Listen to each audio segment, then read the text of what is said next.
Edible oil prices have escalated globally in the past few months since the Russian-Ukraine conflict started in mid-February. The two Eastern Europe nations are the leading producers of sunflower oils in the world, accounting for close to 30% of global total output.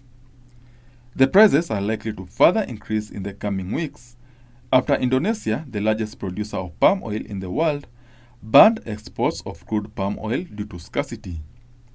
The ban has seen local cooking oil prices increase, with a 10 litre of cooking oil retailing at an average of 2,900 shillings in most retail outlets, up from 1,800 shillings a year ago. The prices are expected to increase even further in the next few days, after the landed cost of crude palm oil increased by 4% in the last week.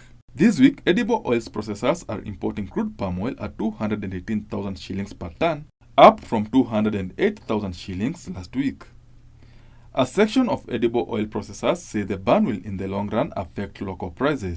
Soya prices have also soared in the last year due to high demand in Asia and the United States. Kenya imports soybeans from Malawi, Zambia and Tanzania, but the imports have since dwindled due to declining stocks in these countries.